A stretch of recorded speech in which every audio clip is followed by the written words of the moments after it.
In this video, I'm going to show you how to fix black screen while gaming in Windows 10 and 11. First thing you can try is simply reduce the load on your CPU, and that is by going to taskbar. And here you'll see the distribution of the load. So if you increase this, you'll be able to see what software is using the most. So what you can do is right click and end the task, and this way you'll end the softwares that are unnecessarily running in the background. So if you find any software, you can just right click and end the process. Then what you can do is go to startup apps. Here you will see the apps that will start automatically in the background when you start your PC. So what you can do is right click and disable any apps that are unnecessary. You can just right click and disable them. So this way you can also use it to reduce the CPU usage.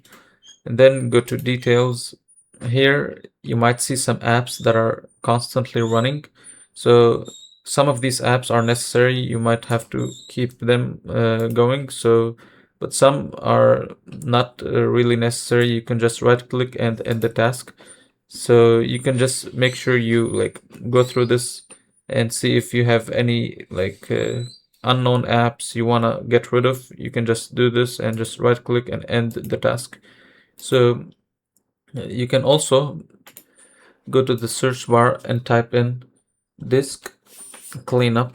So this disk cleanup can basically clean any unnecessary folders and junk folders in your PC. So just make sure you select everything here and then click OK, and this will basically free up some space and delete the junk folders. So there's another trick you can do is to restart your graphics card, and you can do it by pressing Windows key and then Control and then Shift and then B. So press at the same time simultaneously Windows, Control, Shift and B.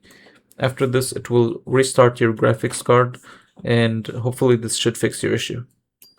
So now what you can do also is go to Device Manager. Here you will be able to see your graphics card. So choose your graphics card, right click and then update driver.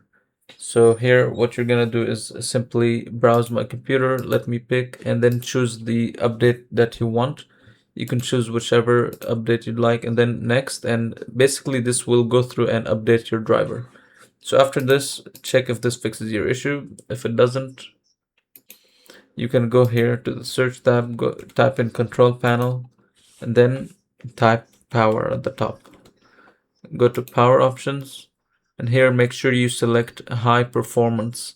Don't select balanced. So high performance, this will make sure you're using the most power and you're not using any you're not saving power here. So after you do this, you can just go ahead and restart your computer, and hopefully this should fix your issue. If it does, make sure to leave a like and subscribe.